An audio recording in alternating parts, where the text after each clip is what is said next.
বরিশাল নগরীর ব্যস্ততম সড়কগুলোর পাশে মরণ ফাঁদ হয়ে ঝুলছে ইন্টারনেট ও ডিশ লাইনের তারের জঞ্জাল।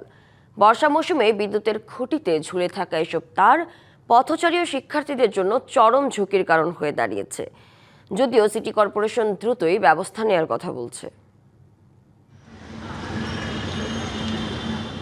বরিশাল নগরীর প্রায় প্রতিটি মোড়ই এমন ঝুঁকিপূর্ণ দৃশ্য।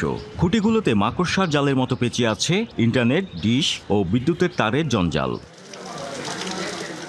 ভরা বর্ষায় সামান্য বাতাস বা বৃষ্টিতে এসব তারে দেখা দেয় শর্ট সার্কিট। অনেক জায়গায় তার ছিঁড়ে পড়ে থাকে জলমগ্ন রাস্তায়। প্রতিদিন চরম আতঙ্ক নিয়ে এই পথে যাতায়াত করতে হয় শিক্ষার্থী ও পথচারীদের। খাম্বার সাথে বিভিন্ন বিদ্যুতের তারের সাথে অন্যান্য কেবলের তার জুড়ে থাকে। সেক্ষেত্রে যদি কোনো দুর্ঘটনা ঘটে, আসলে সেই দুর্ঘটনার দায় কে নেবে? এই তারগুলো আপনার যদি সরাই দেয় তাহলে ভালো হয়। তারগুলো একবার কারেন্টে আগুন লাগিয়ে সব পড়ে গেছিল। এই যে তারগুলো মাটিতে পড়ে আছে, এতে মানুষের প্রাণঘাতী হতে পারে।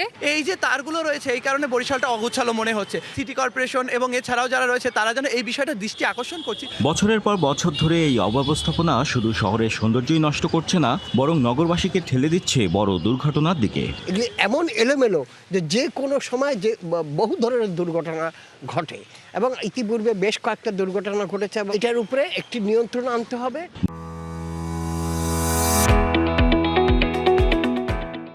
ডিজিটাল বা স্মার্ট সিটির কথা বলা হলেও বরিশালে তারের ব্যবস্থাপনা হযবরল।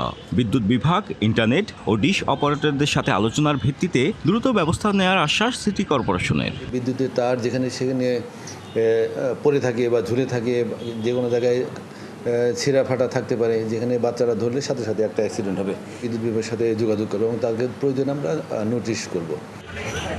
দুর্ঘটনার পর টনক নড়ার চেয়ে এই ঝুঁকি এড়াতে দ্রুত এবং দৃশ্যমান পদক্ষেপ চায় বরিশালবাসী।